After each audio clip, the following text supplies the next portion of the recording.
কিতাবের লেখক লিখেন সুলতান মাহমুদ গজনবী রহমতুল্লাহি আলাইহি কোন একদিন সফরের উদ্দেশ্যে রওনা হলেন।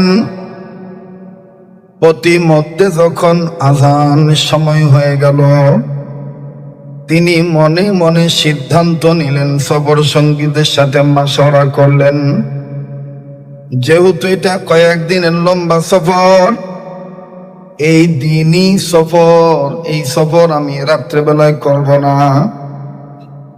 আজকে রাত্র আমি এই জায়গায় থাকব। দেখো অদূরে সদূরে কাছে কিনারে কোনো পরিচিত ব্যক্তির বাড়ি আছে নাকি। আমার বন্ধুগণ সাথী সঙ্গীগণ খোঁজাখুঁজি করে পাইলেন সুলতান মাহমুদ গজনবীর একজন পরিচিত মানুষ পাইলেন। তিনি মুসলমানের বাড়িতে সুলতান মাহমুদ গজনবী রাত্রি যাপনের উদ্দেশ্যে থেকে গেলেন। অনেক লম্বা কথা সংক্ষেপ করে শুধু বলছি বাবা, অনুরোধ করে বলবো, সাইড থেকে যে আওয়াজগুলি আসতেছেন ইমানি দায়িত্ব মনে করে এই বাচ্চাদের এই সমস্ত কথাবার্তাগুলি আপনি একটু বন্ধ করে দিবেন। সুলতান মাহমুদ গজনবী রহমতুল্লাহি আলাইহি রাত্রি যাপনের উদ্দেশ্যে ভক্তর বাড়িতে রয়ে গেলেন।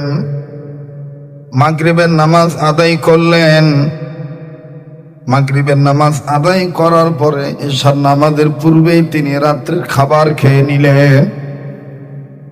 রাত্রির খাবার খানার পর এশার নামাজের আযান যখন হইল, উনি সলাতুল এশার নামাজ আদায় করলেন।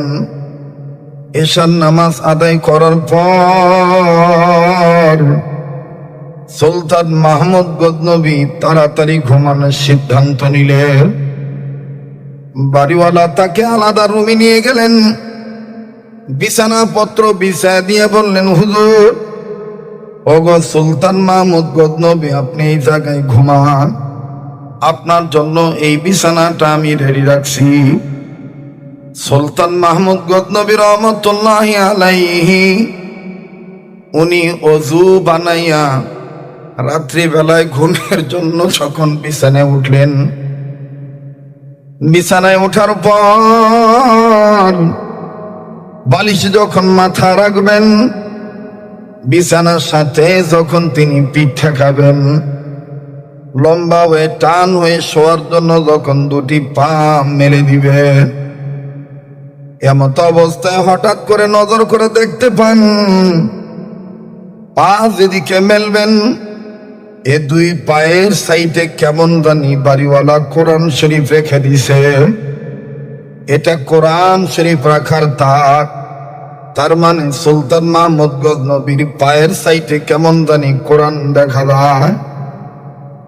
সুলতান মাহমুদ গজনবী রহমতুল্লাহি আলাইহি সাথে সাথে আল্লাহর কাছে মাপ চাইয়া নিজের দুইটা পাও গুটিয়ে ফেললেন। উনি পা দুটি আর মেললেন না। পা দুটি না মেলিয়া মনে মনে সিদ্ধান্ত নিলেন, এই ঘরে পায়ের সাইডে কোরআন থাকবে আর আমি ঘুমাবো, তা হতে পারে না।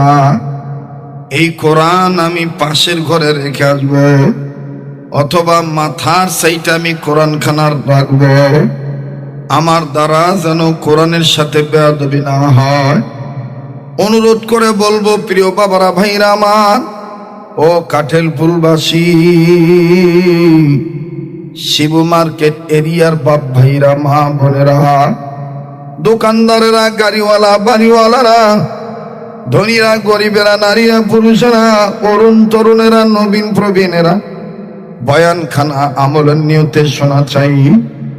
সুলতান মাহমুদ গজনবী রহমতুল্লাহি আলাইহি কোরআন শরীফ খানা ধরিয়া বিছানা থেকে নামিয়া পাশের ঘরে যখন কোরআন নিয়ে যাওয়ার জন্য রওনা হইলে, হঠাৎ করে তার বিবেক তাকে ডাক দিয়ে বলতেছেন, সুলতান মাহমুদ গজনবী, আপনি কি যে কোরআন শরীফ পাশের ঘরে রাখবেন, এই কোরআন পাশের ঘর থেকে রেখে কি আপনি এই ঘরে আসতে পারবেন? এমন গ্যারান্টি কি আপনার কাছে আছে? 2 নম্বর জিজ্ঞাসা হলো, কোরআনের চাইতে আপনার দাম বেশি নাকি? আপনি দুনিয়ার সামান্য ঘুমের জন্য কোরআনকে নিজের ঘর থেকে আলাদা ঘরে রাখবে? সুলতান মাহমুদ গজনবী ডাক দিয়ে কেমন,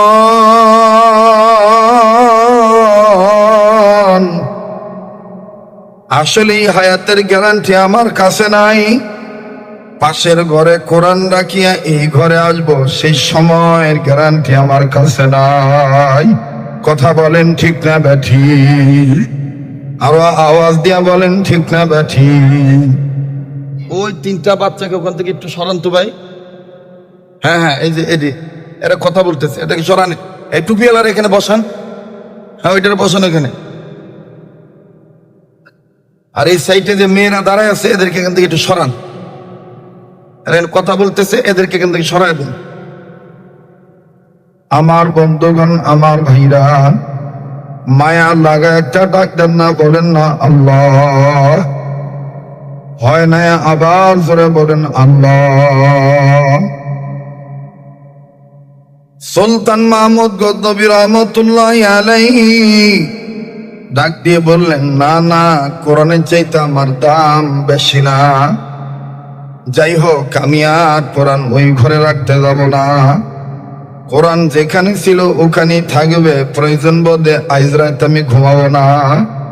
কোরআনের সাথে বেয়াদবি হবে এমন কাজ আমি করব না। আল্লাহর ওলি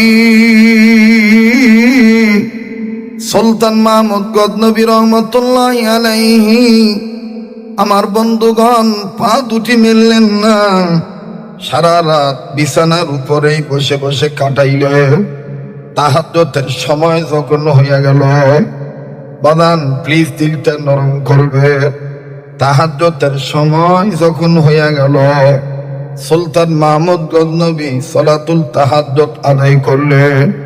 তাহাজ্জুদের নামাজ আদায় করার পর শেষ রাত্রের মামুলাত শেষ করে ফজর আজানের আগে 2 হাত তুলে আল্লাহকে ডাক দিয়ে বললেন, আল্লাহ, আপনি আমারে মাফ করে দেন, আমার হায়াত বাড়ায় দিয়ে, আর যদি আমার মরণ হয়, এই কোরআনকে সম্মান করার কারণে আমারে জান্নাত দিয়ে দিয়ে। সুলতান মাহমুদ গজনবী রহমতুল্লাহ আলাইহির জীবনীতে পাওয়া যায়, ইতিহাসবিদগণ লেখেন, আল্লাহর ওলি কয়েকদিন পর ইন্তেকাল করলেন।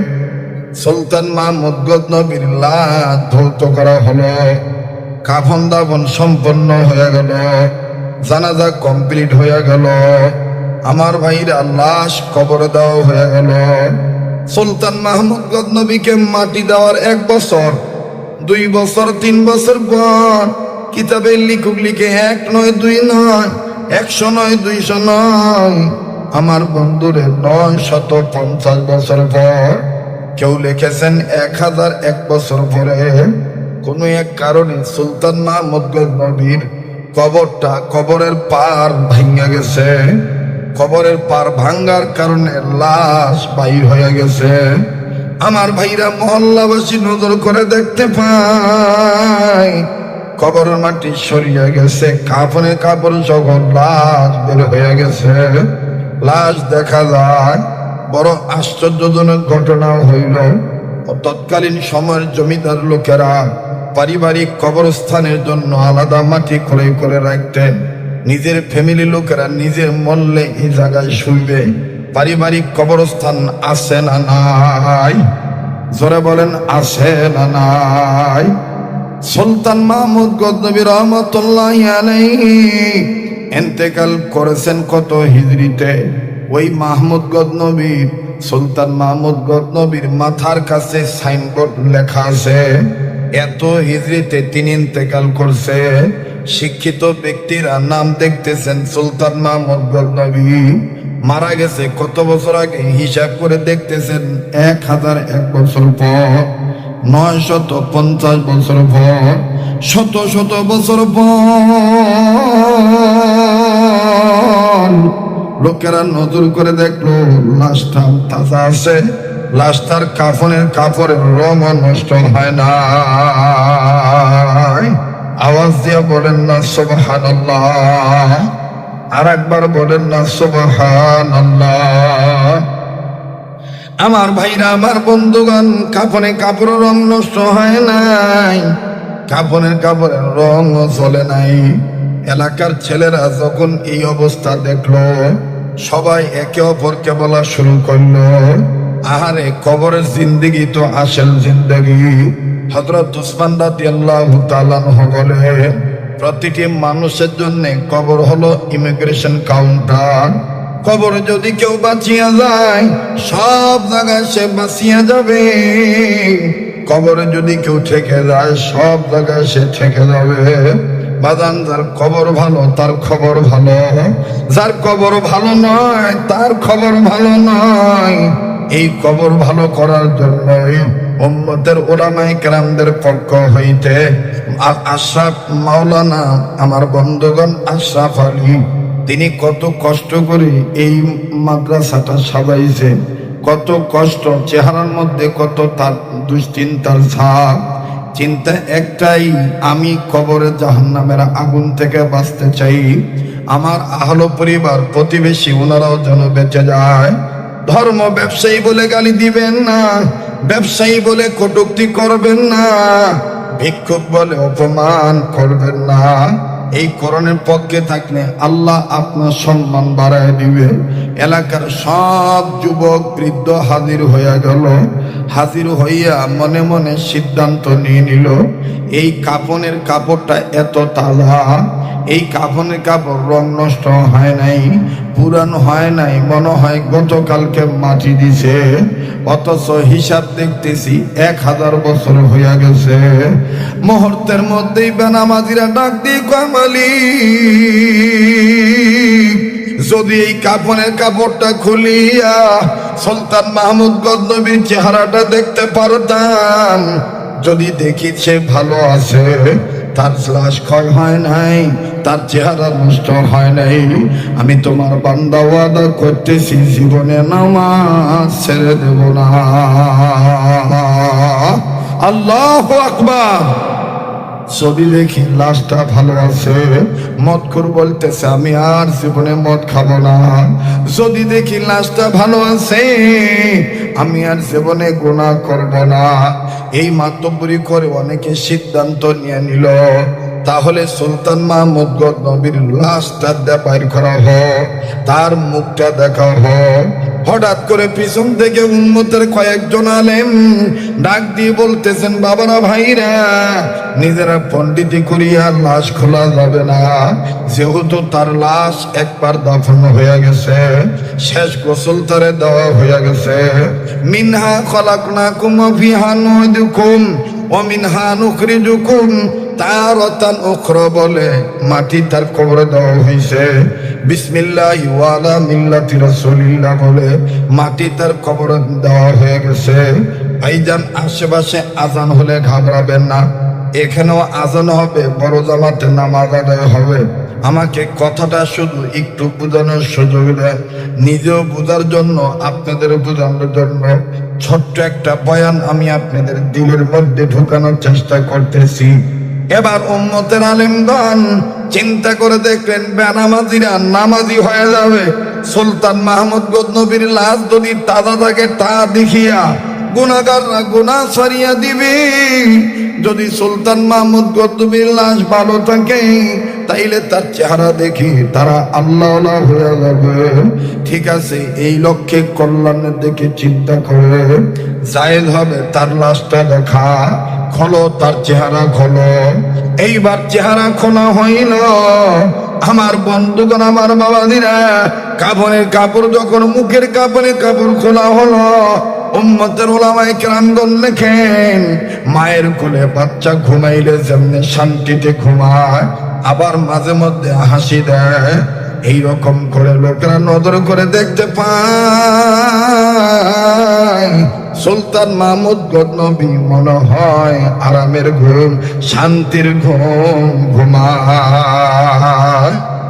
আর কাফনের কাপড়টা খোলার সাথে সাথে ওই এলাকার সব মানুষের ঘরে বিদ্যুৎ, বাইরে ঘরে বাড়িতে জঙ্গলে বনে জঙ্গলে ধনী গরিবের সবার নাকি জান্নাতের গ্রাম চলে গেল। বেনামাজিরা ডাক দিয়ে কয় আর নামাজ ছাড়বো না, তবে আপনাদের কাছে জানতে চাই 1000 বছর আগে মারা গেছে, আজও পর্যন্ত তার লাশটা পচে নাই, তার কাপড়ে কাপড় নষ্ট হয় নাই। যদি জানাইতে পারতেন আমলটা কি করছে। পিছন থেকে বুজুর্গ ডাক দিয়ে বলতেছেন, আমি তোমাদেরকে বলবো, তবে আমি মাঝে মধ্যে সুলতান মাহমুদ গজনবীর স্বপ্নে দেখি। আমি তারে জিজ্ঞাসা করব কোন আমলের বিনিময়ে আল্লাহ তারে মাফ কইরা কবরটা জান্নাত বানায় দিছে।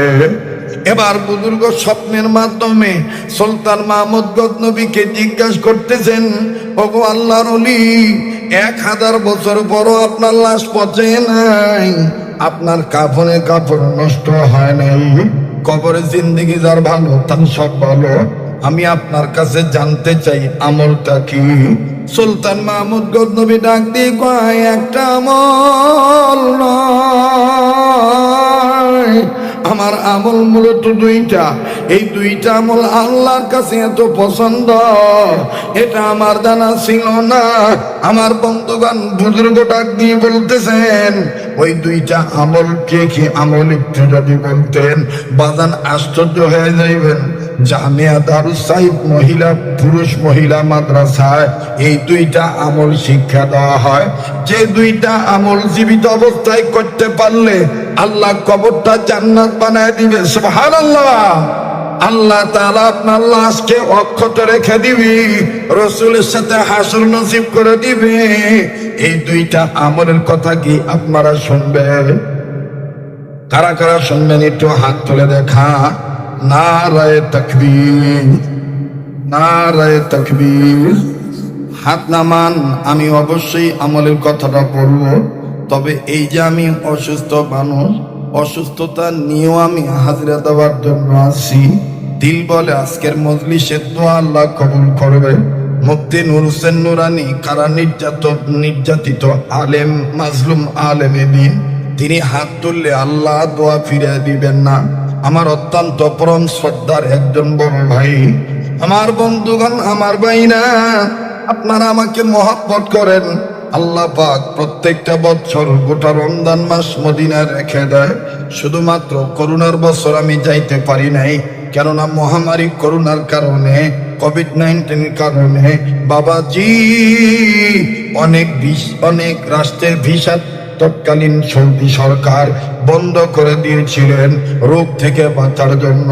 ওই বছর আমি যাইতে পারি নাই। এবারে 2014 সাল থেকে শুরু করে 2025 সাল পর্যন্ত হজ আল্লাহ মিস করায় নাই, আরাফাতের মাঠে হাজিরা দেওয়া মিস করায় নাই। রমজান মাস, গোটা রমজান মাস মদিনায় থাকা আল্লাহ মিস হইতে দেয় না। যেই হাত নিয়ে বারবার কাবা ধরি, যেই হাত আল্লাহর হাতের সাথে লাগানো, এই তো আগামী 2026 সালের ফেব্রুয়ারি মাসের 21 তারিখে সব রেডি ইনশাআল্লাহ। শুধু সময় মতো ভিসা হয়ে যাবে, চলে যাব, আবার কাবা দেখবো, আবার রসুলের রওজা সালাম দেব, গোটা রমজান মক্কা মদিনায় থাকবো, আপনাদের জন্য দোয়া করব। ভালোবাসার দাবি নিয়া আমার ভাই মাওলানা আশরাফ আলী মাসউদি দামাত বরকাতুল আলিয়া বাজানরে, এই হযরতের এই মেহনতের পক্ষে, কোরআন যেহেতু সম্মানের কিতাব, এই কোরআনের পক্ষে মনে কষ্ট নিবেন না। মানুষ অল্পতাতে কিচ্ছু যায় আসে না। ছোট্ট জঙ্গলে বড় বাঘ থাকতে পারি, আল্লাহর কাছে কোনো কিছু অসম্ভব নয়। কথা বলেন ঠিক কিনা? হে মুসলমান, এই কোরআন কারীম সম্মানের কিতাব, সেই কোরআন কারীম সম্মানের কিতাব এই মাদ্রাসায় শেখানো হয়, ছেলে মেয়েকে শেখানো হয়। ওই কোরআনের পক্ষে সম্মান দেখাইয়া মা বাবার গোরের আযাব মাফের আশায়, নিজের ব্যবসা বাণিজ্যের উন্নতির আশায় আমি আপনাদের কাছে বলতে চাই, পবিত্র কোরআনুল কারীমের পারার সঙ্গে 30 পারা কোরআনকে যদি 10 পারা করে ভাগ করেন, 3টা ভাগ হবে। 1 ভাগের পক্ষে 10 পারা কোরআন শরীফের পক্ষে এই মুহূর্তে এই ময়দানে এই মাগরিবের পরে ইশার নামাজের আগে দেখতে চাই এমন কোন বাজান আছেন নাকি এখানে? হুজুর আমি 1000 টাকা মায়ের রুহের মাগফিরাত কামনায়, মা বাবার নামে, দাদা দাদির নামে, কোরআনের সম্মানার্থে হুজুর আপনার কাবাদরা হাতে 1000 টাকা 500 খান টাকা আমি আপনার হাতে দিচ্ছি এই কোরআনুল কারীমের প্রতিষ্ঠানে। আল্লাহ কবুল করবেন ইনশাআল্লাহ। বাজান টাকা থাকলে দিবেন, না থাকলে না দিবেন, কিন্তু কালেকশন শুরু হইলে আপনি যাবেন না। আমার বন্ধুগণ, আল্লাহ বরকত দিবেন। আয় আল্লাহ, আপনার বয়সী মুরব্বীরা, পর্দার অন্তরালে পরম শ্রদ্ধেয় পর্দানিসীন আমার মা ও বোনেরা, স্কুল, কলেজ, ভার্সিটি, মাদ্রাসায় অধ্যয়নরত আমার পরিজার টুকরা হৃদয় স্পন্দন যুবক বন্ধু ও ছাত্র ভাইরা, কচি কাঁচা সোনার মানিকেরা, আশিকিন, জাকিরিন, মুহিব্বিন, সালিকিন, মুজাহিদ বাবারা ভাইরা, আল্লাহ জাল্লাহ শাহর দরবারে লাখো কোটি শুকরিয়া আদায় করে যে মহান আল্লাহ আমাকে আপনাকে উম্মতের ওলামায়ে কেরামদের মজমায়ে বেহেশতের বাগানে জামিয়া দারুস সাঈদ পুরুষ মহিলা মাদ্রাসার উদ্যোগে ইসলামী মহাসম্মেলনে যে আল্লাহ আসর বসার তৌফিক দান করলেন, সেই মহান মালিকের দরবারে জবান খুলে শুকরিয়া আদায় করি, বলি আলহামদুলিল্লাহ।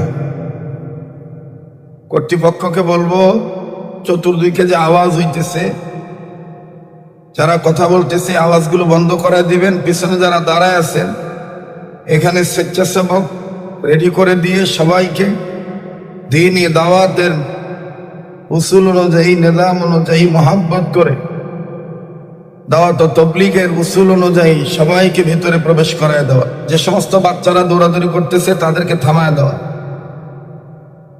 আল্লাহ পাকের দরবারে আমরা লাখো কোটি শুকরিয়া আদায় করি, বলি আলহামদুলিল্লাহ। এবার সেই নবীর পক্ষে দুরূদ শরীফ পাঠ করি, যেই নবী আমার আপনার নবী, কুল কায়নাতের নবী, যিনি ছিলেন নবীদের নবী, যিনি বিশ্ব নবী, যিনি মহানবী, ইমামুল মুরসালিন, শাফিউল মুযনবিন, খাতামুন নবিয়্যিন, রাহমাতুল লিল আলামিন।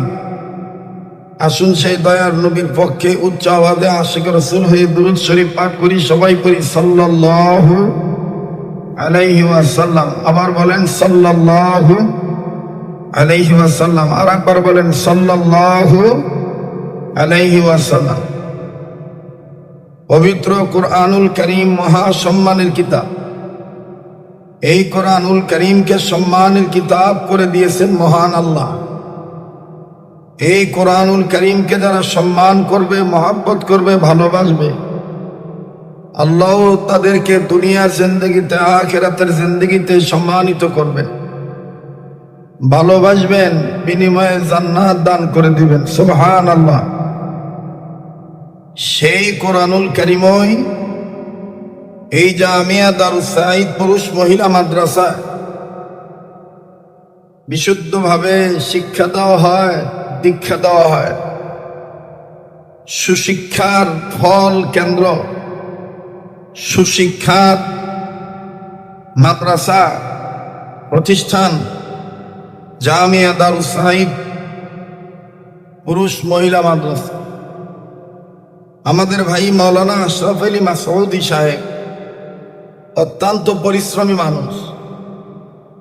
শুধুমাত্র ওনার দোয়া নেওয়ার জন্য এবং এলাকাবাসীর মহব্বতের পরিচয় দেওয়ার জন্য আমি অনেক কষ্ট করে এই মাহফিলটাতে হাজির হয়েছি। আজকে সারাদিন ব্যস্ততা, রাত্র 2টা-3টা পর্যন্ত ব্যস্ততা চল। বাদে জুমা বয়ান ছিল মক্কিনগর মাদ্রাসা, মধুপুর বিশ্ব হযরত আব্দুল হামিদ দামাত বরকাতুহু আলিয়ার, ঢাকা কেন্দ্রীয় কারাগার কেরানীগঞ্জ, এটা সংলগ্ন যে মক্কিনগর মাদ্রাসা, সেখানে বয়ান করার পরে চলন্ত পথে আসার পথে চরমনের পীর সাহেব হুজুরের দোয়া নেওয়ার জন্য এবং খতিবুল উম্মাহ মাওলানা হাফিজুর রহমান সিদ্দিকী কুয়াকাটা হুজুরের নির্দেশ পালনার্থে, বড় ভাইয়ের আদেশ পালনার্থে, আবার জামিয়া তালিমিয়াতে আমার দায়িত্ব ছিল আজান দেওয়া, একামত দেওয়া মাগরিবের। তো মাগরিবের নামাজের আজান এবং একামত সেখানে আমি দিয়ে নামাজ আদায় করে চরমনের পিসা হুজুরের সাথে আমিরুল মুজাহিদিন মুফতি সৈয়দ রেজাউল করিম দামাত বরকত আলীর সাথে দেখা করে দোয়া নিয়ে বিদায় নিয়ে এখানে আসতাম। শারীরিকভাবেও তেমন সুস্থ না। এরপরে এখান থেকে আবার জুরাইন, শ্যামপুর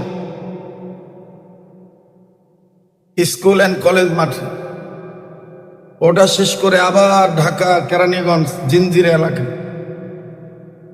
এজন্য আমি এখানে যতটুকুন সময় দিব অনুরোধ করব আপনারা এতটুকুন সময় গুরুত্ব সহকারে আলোচনা শুনবেন। আমার পরে এশার আজান হবে, জামাতের সাথে নামাজ আদায় হবে, দেশের শীর্ষস্থানীয় বুজুর্গ উলামায়ে কেরামরা আসবেন, ওনারা বয়ান করবেন। আল্লাহ আমাদের সবাইকে এক এবং নেকভাবে বরকতের সাথে কবুল করেন, বলেন আমিন। বাচ্চাদেরকে এখান থেকে একটু সরান যে এক একটার এক এক জায়গায় বসে, একটু খেয়াল করেন ভাই। ভাই বলতেছিলাম কোরআনুল কারীমকে সম্মানের কিতাব বানাইছেন কে? বলেন না কে? এই কোরআনুল কারীমকে সম্মান করলে আমার আপনার সম্মান বাড়ায় দিবে কে? কোরআনকে সম্মান করলে আল্লাহ পাক আমার আপনার সম্মান বাড়িয়ে দিবে। কিভাবে বাড়িয়ে দেন? এর নমুনা হিসেবে যুগ শ্রেষ্ঠ যারা ওলি ছিলেন তাদের জীবনী থেকে ছোট্ট একটা জীবনী শোনাই। হতে পারে এই ছোট্ট বয়ানটাই আমার আপনার জীবনের জন্য, জীবন পরিবর্তনের জন্য বিশুদ্ধ আমল এবং আখিরাতের পাথু হিসেবে নাজাতের উসিলা হয়ে যেতে পারে। তো আমি যার নাম বলবো, যার কথা বলবো, তিনি ছিলেন একজন বাদশাহ, মুসলিম বাদশাহ। তার নাম হলো সুলতান মাহমুদ গজনবী রহমতুল্লাহ আলাইহি। বলেন তার নাম কি? সুলতান মাহমুদ গজনবী রহমতুল্লাহ। এই সুলতান মাহমুদ গজনবী রহমতুল্লাহ আলাইহি জীবনে যত আমল করেছে, কিন্তু একদিনের একটা আমলের কারণে আল্লাহ তাকে মাফ কইরা দিয়া কবরটাকে জান্নাত বানায় দিছে।